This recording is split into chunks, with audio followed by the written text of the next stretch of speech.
All right. Hey, it's great to have Garrett Adair on the show today. Yeah, this is awesome. Garrett, I'm really excited. I've been kind of digging in and seeing your music career. I've been watching a ton of your videos and looking at your songwriting. And so, man, I'm really excited. Tell me a little bit about what you're doing right now.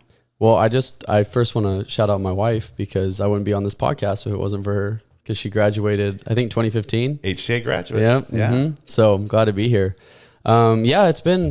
It's been an awesome year. It's been an awesome, I guess I've been in Nashville since 2021. Okay. So it's been over 4 years now of doing music out there, which has been exciting, but very humbling. Okay. I think it's one of those things where you go and you're like, oh, I'm just going to crush it. I'm going to go out, make a couple songs, and they're all going to blow up. And it's just not, they have this saying in Nashville, and they call Nashville the 10-year town.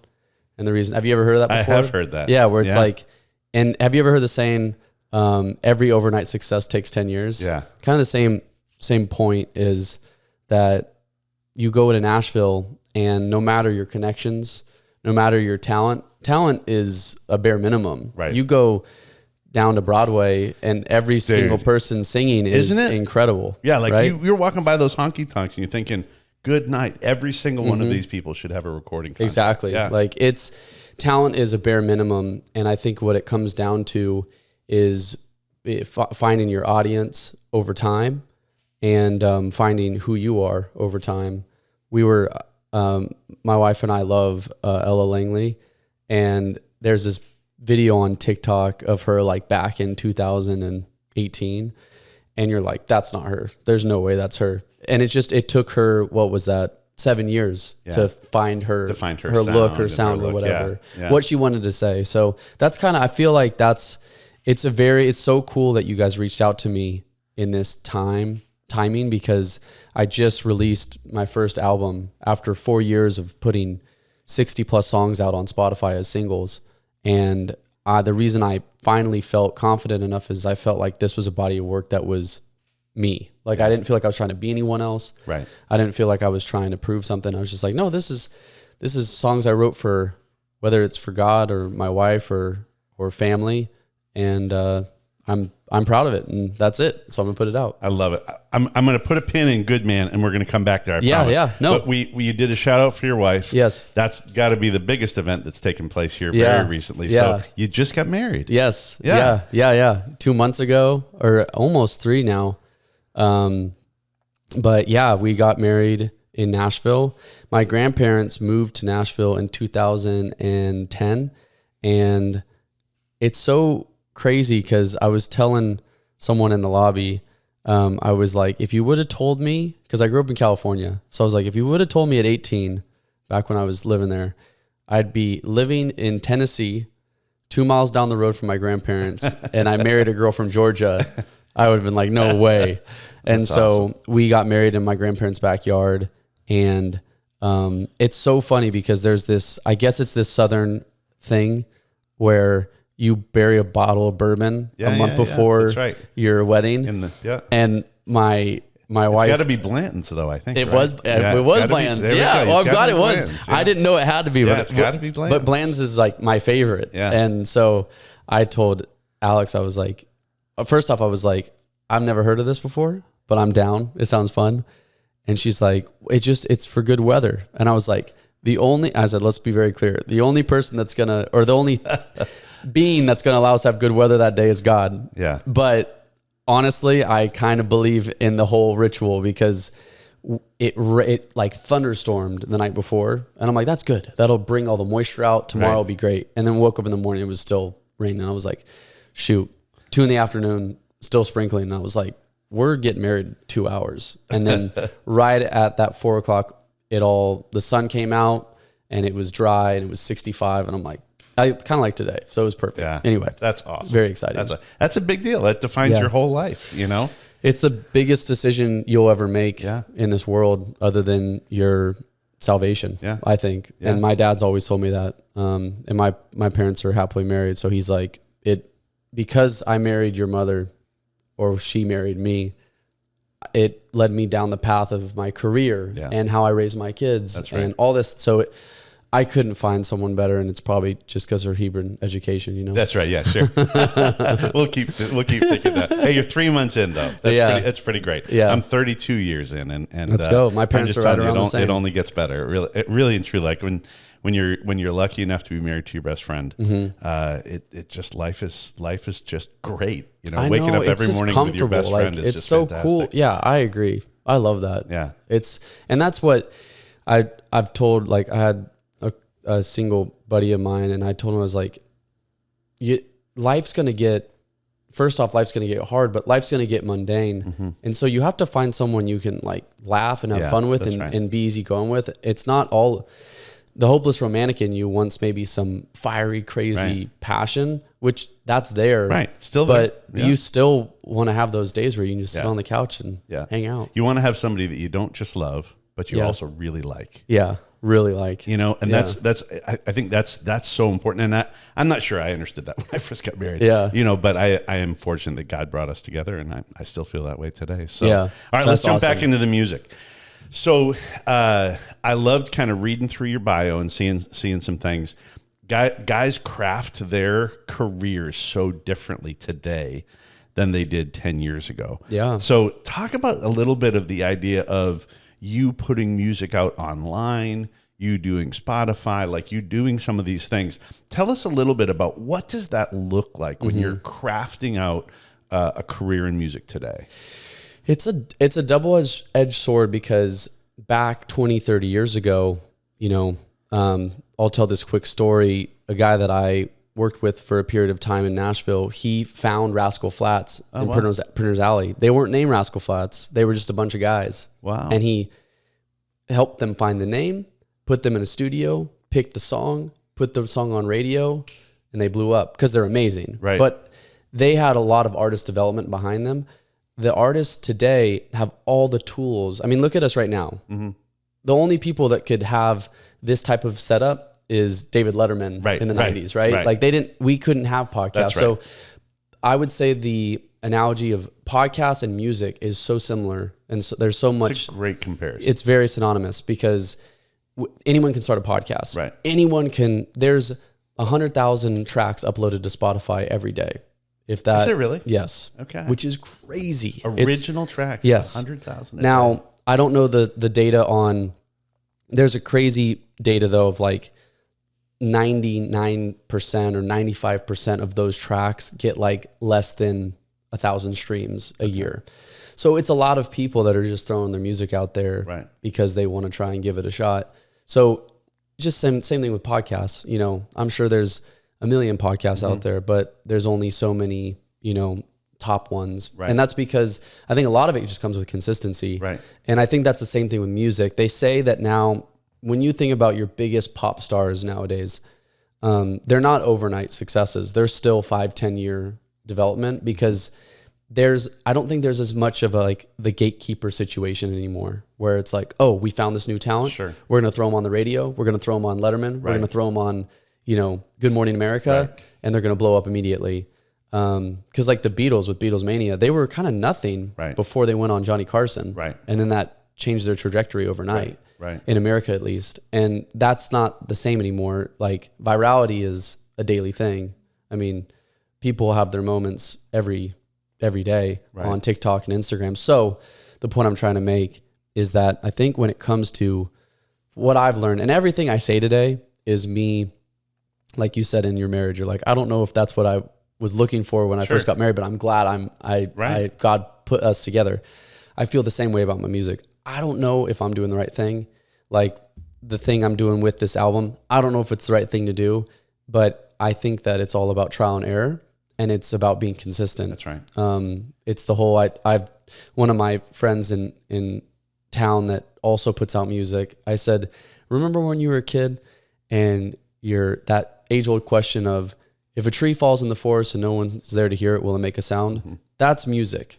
You know how many songs are out there that are not out there, songs that are on a hard drive, songs that are not released. They're on a recording tape from the 70s.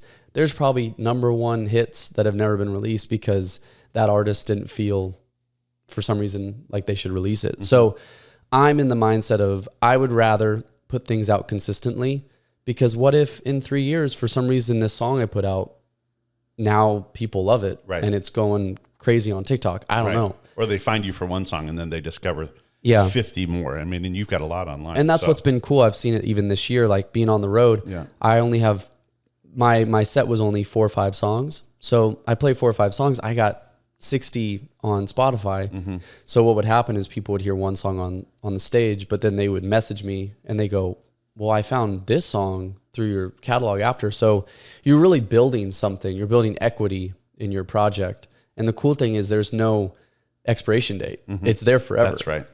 That's right. It's online forever, which is cool. Are you there, like when you're doing your music, are you producing it on a laptop, like, and actually handling it from start to finish, or are you having that professionally done? Like, I think there's this old timey image of, you know, a person standing at a microphone inside a glass box and some guy with a sound rack that, you know, looks like it's the size of a small car. Totally. But those days aren't necessarily here anymore for an awful lot of artists. That's another cool thing. Like, I mean, right now with these cameras in the room, like, this setup right here, the cost of this setup versus the cost of the setup in a Hollywood studio is 10%, 5%, 2% of what that costs.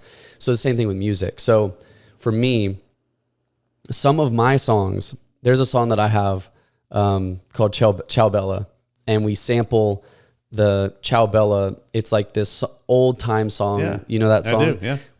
We sampled that and we put it in the track when we built it out. And to answer your question, I'm not producing. I work with a guy in Nashville. He's super talented, and he makes all of his music in his spare bedroom in his house. No way. So it's all through, and it's all digital emulation now. So those racks you were talking about, that's all analog. Right. So that's all analog compressors, preamps, all that stuff. And now he has all of those preamps and compressors and reverb and delay and all that stuff is in his computer, right? For like a subscription fee or whatever he wants to pay for it. So, or whatever they're charging. So anyway, that's the cool thing too, is like we made that Ciao Bella song. Actually, we flew out to my parents' place in California, and it's like where I grew up, and it's this small little living room. And we recorded that song on an SM7B, which is like a $400 mic, into his interface, Apollo interface, into his computer. And that whole song, if you listen to it, there's live drums, there's bass, there's piano, there's the sample, there's multiple guitars. All of it's done through either his computer or just recording. Like, he held the mic for me to play the guitar part, and then I held the mic and just sang it in a seat like this. So some of the best songs of all time in the last 10 years, some of Billie Eilish's songs have been recorded in her bedroom with her brother Phineas on a $300 mic. So it's cool. What I'll say about music and podcasting and entertainment in general, everyone can do it. It's all free. Yeah. It's just, will you actually go out and do it? I was at a concert a couple months ago, Christian artist. And as part of his concert, he was like, listen, I want everybody to understand, like, you could do this too. Yeah. And so he literally, like, he kind of stopped the normal concert and hopped up on a stage in the middle. He's like, this is my MacBook. This is my own MacBook that I take home with me. Yeah. And he just said, all right, let's start a song. And so he had like an audience member suggest something, and he started mixing, doing this thing. We're going to add this. Crazy. And it's like in 3 minutes, he comes out with this song, you know? But as I sat there and I thought about it, I thought, first of all, the options for an audience is going to become so much greater. But also think about how many people are creative, and they're like, you're already a really good songwriter, and you write your own stuff, right? Yeah. And so, I mean, you're already understanding the interplay of language, which I think a lot of artists never get to the point where they understand that. But you're already understanding the interplay of language. Think about how many people that's where it stopped because they're like, hey, I don't have 10K for studio time or this or that. But now they can do that. And I find that so exciting. Like, I think this next era of music is going to be really different, but it's going to be really exciting. Yeah, it's going to be so different, but it's so cool that it's an even playing field. Yeah. Like, nothing's holding you back. Right. And that's what is exciting is like, I think that it's way more competitive than, that's the double-edged sword, right? Yeah. It's like, it's an even playing field. Therefore, everyone can be on the field. Right. So you're now competing with way more artists than you were before. Yeah. But I feel like, you know, the cream rises to the top. Absolutely. So I think that it's kind of now this place, like sometimes I listen to music. It's hard because I think some of the best music is from the 50s, 60s, 70s, 80s. Like that 40-year time frame was unreal. Very but then you authentic. Start hearing like, sometimes I'd listen back to some 90s bands, and that's when I was born in the 90s. And I'm like, they must have just had a killer record deal. Like they must have just been they must have been thrown in, like Sony or Universal put a bunch of money behind them. Cause I'm like, how did that song blow up? Yeah. Like it wasn't mixed well. It wasn't like, they just must have had the right connections. But I think now in today's time frame, like if people don't like the song, they don't like the song. Yeah. You know, what I think is interesting is that, like you're talking about all of these talented people come together. Well, what makes one rise? I mean, I think talent rises. I do, but I also think there's an awareness of creating your own brand now, where it used to be people were waiting for a studio to kind of brand them. Where now I think people understand, hey, I have to do this. So like you're very active in social media. You're very active in really putting your stuff out, Spotify, like so people can hear your 4-song set as you're introing another band and go home and listen to 60. You know, I think a lot of people probably don't have maybe the skill set for that, but I think a lot of people are just lazy. Like they won't put in the work. Yeah. Well, I think what's so cool, what I'm noticing is that people are, because of technology, because of social media, because of all the filters, because of all the Facetune, because of, you know, putting your highlights on, you know, online, people want authenticity over everything. And so what I'm noticing, and this is kind of what I'm doing, is like, and this is an insecurity that I had when I moved to Nashville. I was 27. I'm 32 now. And so in the world of music, that could be old. And I'm like, you know what? I'm sick of being ashamed of like who I am. Right. Like why, like there's a guy right now, his name's Goldford, and I think he's like 40, and he made this super funny TikTok that blew up, but his music's incredible, but he's like, no one wants to see Tom Hanks sing soul music. And you're like, that's funny. And then the song plays and you're like, I want to hear this play. Like I want to hear Tom Hanks play soul music. So I think when it comes down to it, people are they're not looking for the One Directions anymore. Yeah, exactly. I think they're looking for like the girl in her bedroom that's singing a song about how her dad left when they were 4. You know, that's so much more real because people actually deal with that. And it's stunning because it's personal. You know, honestly, that's one of the things that I frankly love about this current young adult generation, like this newest generation, which you're kind of on the top end. No, you'd even be in the next gen, wouldn't you? I'm in like millennial. Yeah, you're a millennial. Yeah. So, but you look at this kind of Gen Z and that group, first of all, they're attending church more than the previous 2 generations, right? There's a real rebirth in faith that is taking place. But this group, it's not even that they crave authenticity. They insist upon it. Like they just know how to spot it. Yep. I find that so intriguing because there's so much AI taking place now. I think people are going to get caught up with AI for a while, and then people are all going to rebel against that and say, man, I just want to see a real actor, not a fictional one.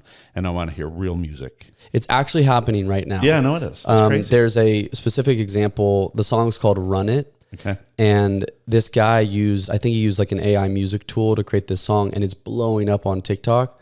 And so he put it out, but there's an artist, I think her name's Georgia Smith, and the vocals sound very similar to her. And so there's this huge uprising because people are like, whoa, you can't use her image and likeness to build out an AI song and make money off of, like, that's her. Yeah. That's her brand. That's her. Right. And so it's kind of fraudulent at a certain point. And I think too, I always make this example for like watch guys, which this is probably not going to relate to too many people, but like back in the 80s, you see a lot, the quartz came out and it almost crushed the automatic mechanical watch industry, right? Because people were like, well, I never have to wind my watch. I don't have to, if it runs out of spring, I don't have to, get it back to the right time and date. Mm-hmm. So anyway, almost crushed the watch industry. And then people went, but I actually like the realness of a mechanical watch. Yeah. I like the authenticity of it. And sure, a battery Casio is great. It's more reliable. But like now when you look at the watch industry, all these watches are worth more than they've ever been worth. Right. Why? Because I think people like the nostalgicness of it. Yeah. And I think music's going to be the same way. Right. I think AI is going to be playing a huge role in music, but people are going to, and you see it now, artists like Zach Bryan, he is so not pop, but he just sold out one of the biggest stadiums in the country like the other week because people like the authenticity and realness of his music. And that's kind of what I'm getting to. If you listen to my music from 2022 to now 2025, every year it actually gets less polished and more authentic. That's cool. But to me, it feels more real. So that's what I'm trying to chase. So let's chat about that just for a second, because you mentioned a few minutes ago the idea, what you're doing is very vulnerable, right? So it's this isn't pretend, Garrett. Like, this is you, and you're putting your soul, you're putting your emotion, you're putting who you are out for the world to see. Are there situations, or have there been situations where like your music has made you vulnerable, and how do you handle that vulnerability? Like, it's not a fake you, it's you. Yeah. Well, the good thing is, so I started playing guitar at 5. I started writing at 15. And then I didn't play my first live show till I was about 25, 26. And so I realized, like, in that 15 to 25 period, that 10-year period, there were moments where I would share my music and people would be like, ugh. And I could see it, and I'm like, oh, okay, I'm not good enough. I'm going to go back in my bedroom for a bit and get better at this. Specifically, and honestly, it is what it is. Like, I don't have any resentment towards it. But back in college, my freshman year, I pledged a fraternity, and in one of our pledge class group like meetings, they found my music. I had put some music up on SoundCloud in high school. Oh, no way. They found it and they played it for the whole class in like a teasing way, like kind of making fun of me. And I was devastated. Like, it crushed me. And I honestly, I put down the guitar from a writing standpoint for like most of my college years because of it. Like, it really affected me because I was just like, oh, I never want to be in that position again. And then when I graduated, I went from having 2 roommates to having just me. I had no roommates, and I'm like, well, I'm at home every night after work. I'm just going to write music for me. And so for the next 5 years, I wrote music for me. And then finally in 2020, I was like, I'm going to go out and play it. And I think that 5 years of being by myself and being self-critical of my own music allowed me to now release music. And there's songs from my mom. She calls my music so the year that I put it out in, she calls it that generation. So like, so 2022 is Gen 1. 2023 is Gen 2. Funny. So she's like, I've been listening to Gen 1 recently. And I was like, oh, because there's music. I put 11 songs out the first year I was in Nashville. And I would say 8 of those 11, I'm like, oh, I don't like those at all. I'm like it's cringy and I don't like looking back. But I think that I look at some of my favorite artists and I listen to their first albums and I'm like, that wasn't necessarily their best stuff. Yeah, like, that might have been cringy too. A lot of people think the Beatles right off the gate, it was like 3 or 4 albums in was when they started really hitting their stride. So I think to answer your question, I feel like I kind of went down a tangent, but like the more time you spend putting yourself out there, I think the more comfortable you get with your vulnerability. And I think you also frame it in a way that isn't going to put you in a vulnerable situation. Sure. I feel like, honestly, the first show I played last year was so nerve-wracking. And the 60th show I played this year, I was just on stage. I'm like, hey, I've done this before. I'm comfortable being up here. Yeah. And if people don't like me, like, that's all right. I care that is such a skill set, though. Like, that's such a tool in your toolbox on understanding what that is. How many other artists went through something similar where they were critiqued in your setting, part of your fraternity, But you think about how many other people who were critiqued or they got bad reviews and they just stopped. I know. Yeah. And that may have been the next superstar. Like that may have been the next person that you needed to hear their voice. Yeah. And yet it was somebody who probably out of jealousy, ends up being a critic when they should have been somebody who was supporting. It's either jealousy or insecurity. Yeah. I feel like whenever something's criticized, that's usually the culprit. And I'm assuming that a lot of the kids at Hebron are watching and listening to this podcast. Like, I'll tell you right now, like one of the regrets I have is taking that stint during college and going, I'll focus on something more responsible. It's like, well, you can still focus on music while focusing on your degree. You can still focus on art. You can still focus on designing a video game. Like, I don't know what whoever's listening, I don't know what your thing is, but like, don't let someone else's insecurity or judgment keep you from pursuing something you care about. Yeah. Because I look back and like, one of the things I can't do, which I wish I was better at, is producing. I can write a song, I can play a song, I can sing a song, but when it comes down to actually getting on the computer and getting into the DAW and producing out a track, I leave that to my buddy Joel, because I just don't know how to do it. And it's because why? I gave up in high school. I was in GarageBand working on it, and then I let insecurity take over, and I'm like, I'd never be good at this. Yeah. I was 2 years into it. Yeah. Like, again, 10 years. It takes 10 years to get good at anything. So if you're 2 years in, you have another 8 years, but that's the good news. You're 2 years into a 10-year project. And the skill of keep going. Yeah. Is something that honestly, like, it's true in leadership as well. I know so many guys who never did senior level leadership because they faced discouragement and they gave up. They just said, I think I'll do this instead, rather than just pushing on, you know? All right. So I'm intrigued. As a musician, I think, man, you are offering so much. Like, I'm really excited to watch you make it big. I really am. But from a songwriting perspective, how does that creativity work for you? Like, what's your creative process? Is that totally spontaneous? Yeah. Is that just through hard work? What does that look like? That's the foundation of my artistry. Like, songwriter first, right, and then everything else.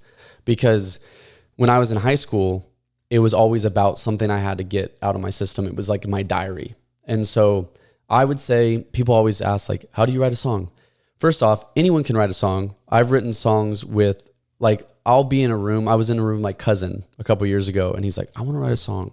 And I'm like, all right, let's do it. And we wrote a song that night. And I think we finished at like 2 a.m. It was one of those nights where we just kept writing, but he was good at it. Yeah. And it's because we've all heard millions of songs.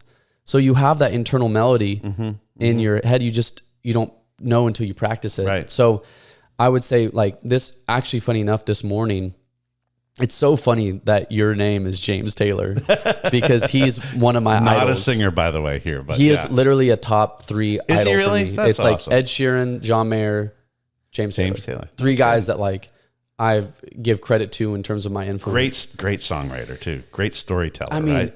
Absolutely incredible. Yeah. And have you ever seen him play? No, we were talking about it last night. You need to. I'm telling you, he's an old dude now. Well, I don't want to miss it. Like, you don't want to miss him. I'm telling you, he is a great storyteller in person too, better than he is on his album. Well, and I think the reason why, like, this year on the road, I was just me and a guitar, and the reason I'm like, take pride in that, because my idols were the type of guys that could get on stage with just a guitar and do the thing. And with James Taylor, I've been listening to his discography, like, exclusively recently, like only that. I'm not listening to new pop stuff. I'm not listening to anything on Spotify other than James Taylor. And I've been learning his songs. So, like, you still go through a chord book and you go, oh, that's how that song's played. And there's all these things that he does that are so intricate, and you don't hear that in pop music nowadays. It's a lot of 3-4 chord renditions, and his is like these crazy chord progressions all over the place. Anyway, I'm at my in-laws' house, because that's, they live down here. And this morning I got up, and my Renita, she's like, I have this old guitar that it's like 25 years old. And I'm like, Renita, I don't think you understand. Vintage instruments are, like, highly sought after. Yeah. I'm like, this could be a cool guitar. It's a Yamaha from, like, the 80s. That's which awesome. Yamaha's from the 80s. They still make great stuff, but, like, some of these Yamaha acoustic guitars. So she takes it out, I restring it, and I'm like, I'm going to take this guitar out every time. So she leaves it in our room when we come and visit, because I always every morning get on it. And so this morning I was just messing around. And so I think first for me, just from my standpoint, everyone writes songs differently, but I usually start out with guitar because that's what I learned first. I didn't learn to sing first. I learned to play guitar first. So I find out what part I want to play, the chord progression. And then sometimes I'll find the melody through the finger picking. And if you listen to a lot of James Taylor songs, Fire and Rain, a lot of the melody is from actually playing the guitar part. And so I find the melody through that, and then I just start humming words. And the song that I was writing this morning was, for some reason, like the melody that came out was, or the word that came out when I mumbled it was, I'm too far. And I thought about, like, I think as Christians, sometimes we feel like we're too far gone for God's forgiveness. And so one of the things that I want to do in 2026 is put out more faith-based music. I love all the love songs, and I love writing. And a lot of these songs on the album have faith undertones. Sure. But I really have enjoyed having conversations with God through music. And I also think that there's a part of, and Ryan Tedder, one of the best songwriters of all time, talks about how some of these songs he credits to God, because he's like, I don't know how I came up with that melody. Like it just hit me while I was playing the song. So I think there's just a bunch of variables. Obviously answer that question in like a multi-faceted sense, but I think for me, starts with the music, starts with the guitar, find the melody through the guitar and through mumbling, and then find the lyrics last. So the lyrics are kind of that last tipping point. And the lyrics really will allow you to tighten the melodies up. Right. Because you got to make sure the melodies fit the syllables and the cadence and, hard, soft, vowels, all that kind of stuff. Right. And I would just say, just complimentary for you, that's one of the things I've actually really appreciated just in the music that I've listened to so far.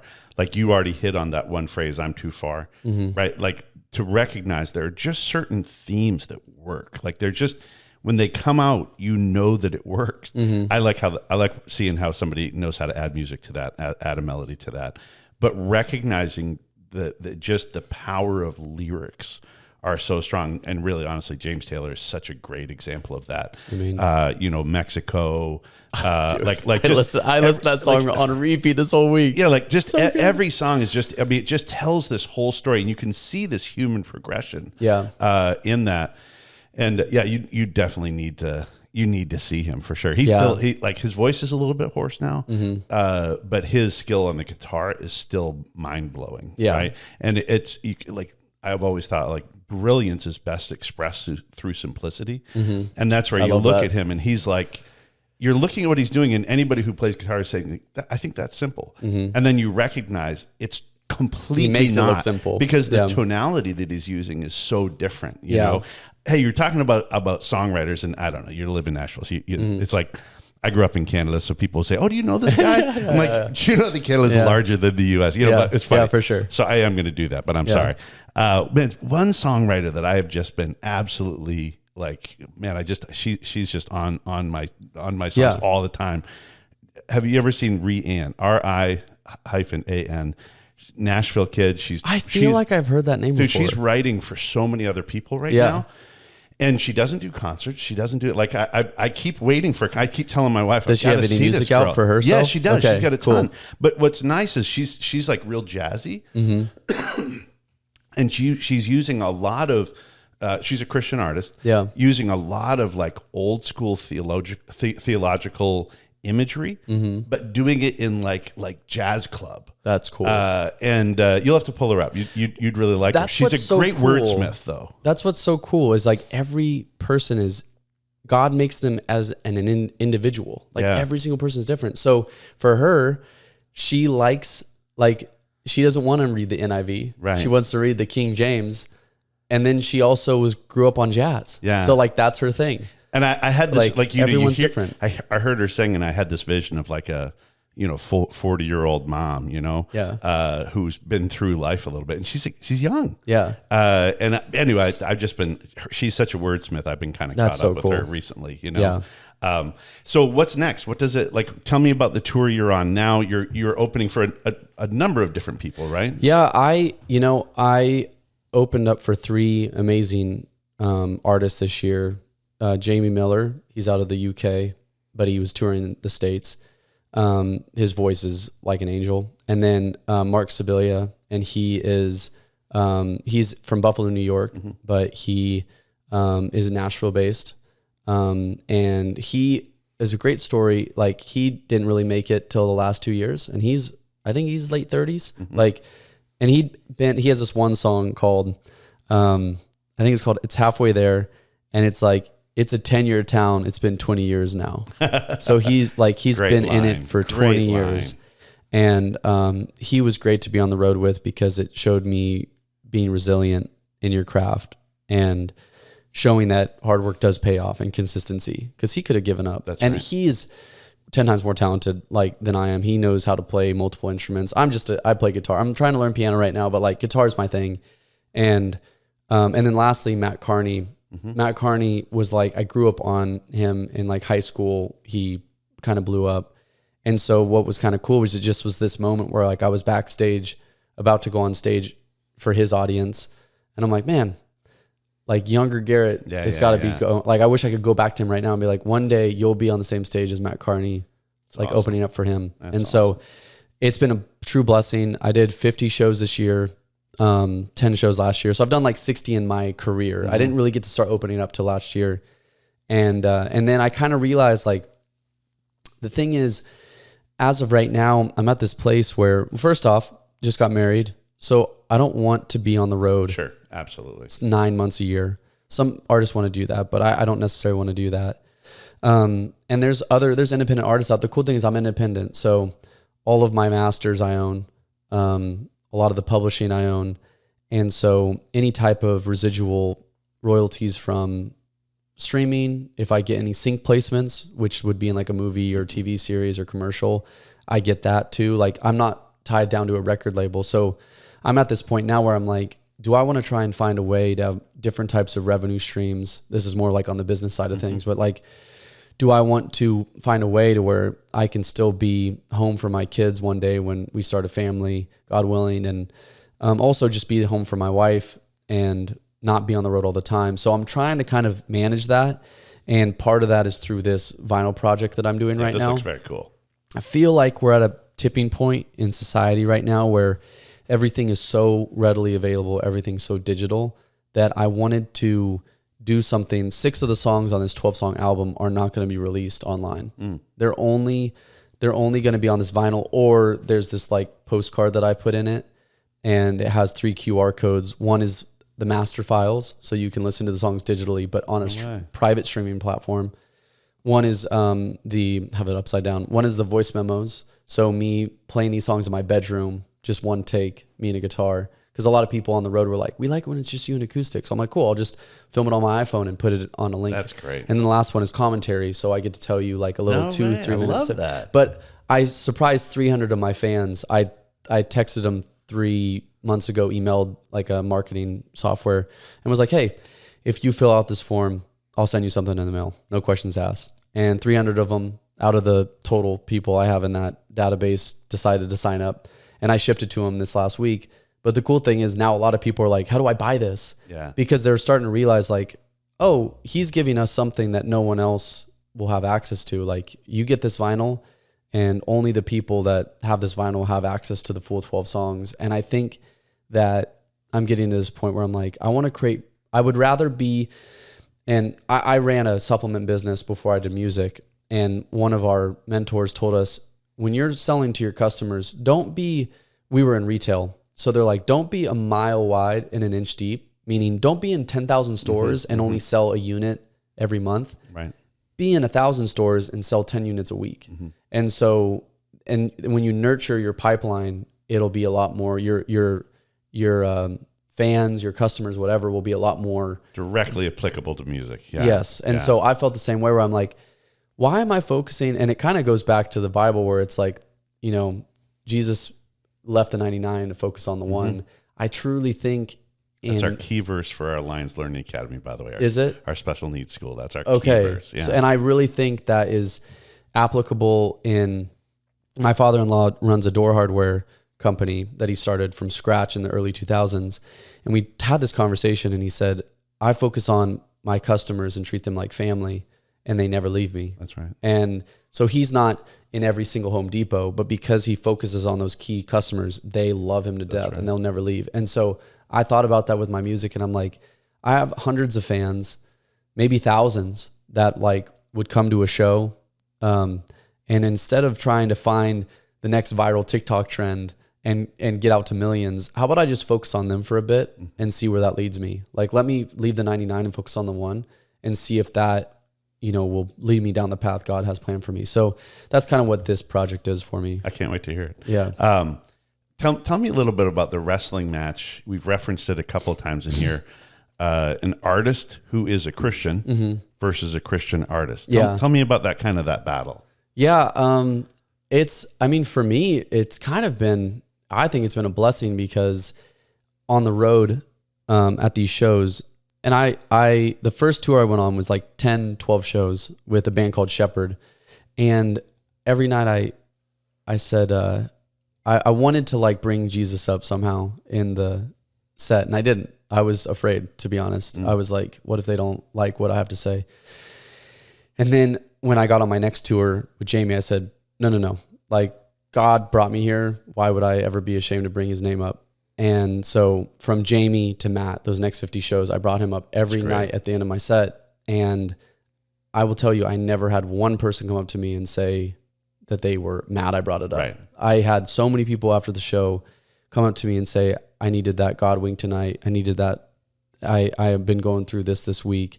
Because the last song that I would play on my set was called Miss the Boat. And it's the song it's a conversation with God. It's a 3-verse, kind of like, I feel like James Taylor does a lot of these like multiple verse, like Fire and Rain's a 3-verse song. 3-verse song. So it's a 3-verse song talking to God, going like, do I still have rope? Can I still make it? Or have I missed the boat? And that boat is marriage, family, happiness, success, satisfaction, like all these things. And then you realize that his timing when you realize his timing and his plan is so much greater than yours, you haven't missed the boat. It just hasn't showed up yet. Like, you might just be waiting at the dock. It's good. And it's not that the boat's left. The boat's just over there and you haven't seen it come. It's on its way. And so, I think it's actually been a blessing being an artist that's Christian, because I'm now able to put myself in these secular places and bring up Jesus to those people. Yeah. And it's been amazing. But I'm the real struggle right now is, do I want to go fully in for Jesus? Because I've been writing these songs for my wife and for family and for friends and stuff like that. And I'm like, so I think next year there's going to be a lot more solely Christian focused music, where but I still think that my faith, my relationship with Jesus is not easy. I'm constantly wrestling. I'm constantly struggling. I'm constantly asking questions. And so I think my music's going to reflect that. Yeah. Listen, man, the Lord will show you. Like, really and truly, Garrett, God will direct your path. Yeah. I think I've watched some guys who were artists who were Christians jump into Christian artistry, and maybe they shouldn't have. Yeah, it seems like forced. Yeah, like the truth of the matter is, them being an authentic believer in a secular space, there may have actually been more ministry contact for that. Exactly. Now, in the same regard, I've watched the reverse happen. Somebody should have been a Christian artist, but they're on this other stage, right? And I would say that guys who are living in the secular world, man, there's a lot of bad stuff that takes place in music. So you really have to guard your heart. Yep. But I think the Lord shows you, ultimately, I think the issue is we've used this word an awful lot in the show so far, but authenticity is such a crucial thing. You know what people get offended by is a finger wagging faith. Like, people, you shouldn't do this. You know, there's this finger wagging faith that, man, I'm a sold out believer, and I find that offensive, right? So people do this, but when I call it a matter of fact faith. Like, it's part of who I am. This is just who I am. Yep. And so I'm not trying to sell you anything. I'm not trying to pitch you anything, but you can't know me without knowing this part of me. It's like, if you're going to talk to James, you're going to have to know my wife. Yeah. Because she's central, right? You're going to have to know my kids. You're going to have to know my grandbaby who got another one on the way. Oh, let's go. Like, all of that is matter of fact. It's who I am. In the same regard, you're going to have to know my God. Yeah. Because that's who I am. And that's what I find is that I've sat with some people who are pretty against faith, and they're not offended because it's not a finger wag. It's me just saying, this is who I am. This is me like breathing. That's who I am. That's who I am in front of my God. Yeah. You know, and man, you do that and the Lord will honor your path. Well, that's the cool thing is like the more you relinquish those things to the Lord and you just keep pushing forward, he kind of like allows you to go. It's this almost like this instead, like, have you ever heard the saying like water finds the least resistance? Yeah. It's used a lot in like remodels because they're like, you're going to find some water in some places. But like, I think faith finds the path, or like God brings you down that path sometimes of least resistance, not meaning it's going to be easy, but like you're going to feel secure in knowing that he's got you. Right. And so parts of this year have been the hardest year of my music career. Part of it has been the best of my music career. But I will say this year versus all the rest has been the year of feeling most secure. And it's because I've relinquished a lot of it to God. I still haven't really relinquished all of it. Yeah. Like I think that's why God, like, he wants us to lean on him, but he's like, hey, it might take you a lifetime to do it, but I'm here. I'm always going to be here. It's whether you want to come find me. Yeah. And so that's kind of what has been my struggle the last 4 years. And I feel like I'm just finding more of that, over this last year. It's been amazing, but, yeah, I agree. I don't want to do it in an inauthentic way. If I'm going to make music, whatever it sounds like or is, I hope that God leads me, but also it's authentic. And I'm not like, I'm writing this because I'm trying to be a Christian artist. It's like, I'm an artist that's Christian. If this song happens to be a Christian song, like I have a song called Psalms 23. It's not out yet, but the whole song. I was going to say, I didn't see that out. I know. Okay. It's not out yet. Okay. I don't know, like, I haven't felt it on my heart to put it out yet. Yeah. But the whole song is Psalms 23. Yeah. I just took the whole entire chapter and turned it into a song. Good. And so I'm like, that's my first like on the nose. This is a Christian song. Yeah. Not only is it Christian, it's like a scriptural song. Yeah. And so we'll see. Old timey name, but have you ever heard of Keith Green? I think so. Yeah. Garrett, you need to look him up. I actually think you'd actually resonate. He's very old school. Like, his tonality is pretty old fashioned, but I think you'll really resonate with him from a musician's perspective, but also just his ability to be a wordsmith and his understanding of God's word. Pretty interesting. You'll have to check him out at the end. Hey, listen, man, I'll tell you what, it's a pleasure chatting with you. I'm excited. I'm glad when good people have good things happen to them. So yeah, thanks for inviting me. Man, I'm going to be really excited to watch you hit it big and to give God all the glory in that process, you know? That's the number one thing. Thanks for coming on the show. Yes, thank you. Thanks, guys.